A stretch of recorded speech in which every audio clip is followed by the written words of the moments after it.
Je m'appelle Leslie Anne, j'ai 32 ans, j'habite à Terminier en Eure-et-Loir, je suis infirmière depuis 2012 et j'ai mon HTAP, hypertension artérielle pulmonaire, depuis novembre 2020. Ça a été un choc en fait quand ils m'ont dit qu'il fallait que je porte la pompe. J'ai pleuré toute la journée. Ça a été le choc, je me dis comment je vais l'annoncer à mes parents, comment mon conjoint va le prendre, est-ce qu'il va rester, est-ce qu'il va me quitter, enfin c'était plein de petites questions. J'ai de la chance, il est resté, donc je suis très contente par rapport à ça. Après, c'est vrai que ça peut être compliqué au quotidien avec son mari parce que ça change la vie. Mais on peut avoir une vie normale en faisant à notre rythme. Après, il ne faut pas perdre espoir. Les astuces que je pourrais donner, c'est déjà si quelqu'un bouge beaucoup la nuit, mettre sous l'oreiller et pas sur la table de nuit, ça évite que la pompe elle tombe. Quand je prends ma douche, en fait, je fais passer le tuyau sous la porte de douche. Comme ça, je laisse la pompe à l'extérieur et comme il y a beaucoup de fils, en fait, je peux aller n'importe où dans la douche. Depuis que j'ai la pompe, j'ai quand même réussi à refaire quelques activités comme de la marche ou jouer un peu plus avec ma fille dehors parce qu'effectivement, au début de la maladie, ça, je pouvais plus le faire. Donc, du coup, ça m'a permis de le refaire. Je crois qu'on peut avoir ça pour peut-être nous dire de ralentir la vie ou des choses comme ça. Moi, je sais que je vivais la vie à 200 à l'heure. Je prenais pas forcément le temps pour des petites choses, alors que maintenant, je vais prendre plus le temps, je vais moins me prendre la tête, je vais être un peu plus cool, on va dire. Bonjour, je m'appelle Sylvain, j'ai 49 ans, je suis de Lyon, je suis directeur de société dans l'industrie. J'ai été atteint d'HTAP en 2005 et j'ai été transplanté en 2015. Porter une pompe intraveineuse, ce n'est pas un exercice facile au quotidien.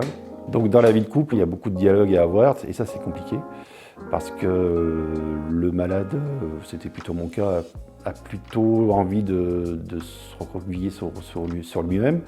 Voilà, vous n'avez pas forcément envie de partager votre maladie, vous le gardez pour vous, vous ne voulez pas inquiéter vos proches. Donc, il y a forcément des discussions à avoir. Donc elles arrivent un jour ou l'autre, elles arrivent dans tous les cas. Le mieux c'est quand même d'essayer de les provoquer, de discuter et puis d'expliquer ce que le malade ressent et puis d'entendre aussi ce que votre compagnon, votre compagne exprime. Voilà. Et après vous allez pouvoir approprier cette maladie et puis vous faire un cadre de vie avec si votre couple est fort. Avoir une pompe intraveineuse, ça ne veut pas dire que vous allez rester dans le canapé à regarder la télévision. Au contraire, je pense qu'il faut, malgré tout, malgré votre essoufflement, malgré les difficultés que vous avez au quotidien, il faut se bouger, quoi. Voilà. Être malade, ça ne veut pas dire qu'il faut rester dans son lit. Donc j'ai tout fait. Je suis allé aux États-Unis, j'ai pris l'avion pour différentes destinations. J'ai jamais eu de restrictions en fait, mis à part le fait que je ne pouvais pas faire de sport, que je ne pouvais pas courir.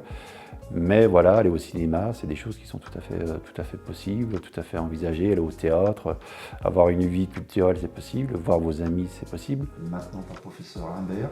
Vous avez une maladie, certes, elle va durer longtemps, c'est sûr. Autant en profiter et aller au-delà de ça. Et puis, c'est une manière de se battre.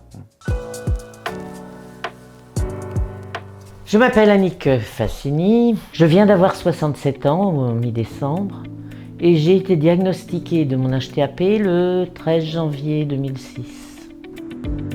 Au quotidien, la pompe, je peux pas dire qu'elle me gêne. Elle me gêne si je pars en vacances au bord de la mer et je peux pas aller me baigner. Voilà, ça c'est fini. Mais sinon, au quotidien, non. Je fais mon ménage toute seule, je fais les courses, je prends les transports. Bon, je fais pas forcément seule, mais honnêtement, la pompe ne me gêne pas. La réadaptation à l'effort, ça participe à mon bien-être, c'est évident. C'est un complément de ma pompe. Parce que la pompe, le produit, ça soigne les symptômes de ma maladie. Mais le fait de faire du sport, ça entretient mon corps, ça me donne de la force, c'est un complément. 95, 101. Mais tout ça, c'est depuis que j'ai la pompe. Avant, c'était pas possible. Aujourd'hui, on me fait la réflexion, oh bah dis donc, depuis que tu as ta pompe, qu'est-ce que tu vas bien? Dans ma famille, mes amis, dans mon entourage, c'est évident. Mais moi, je le sais aussi. Mes 4 étages à l'extérieur, si l'ascenseur est en panne, je les monte.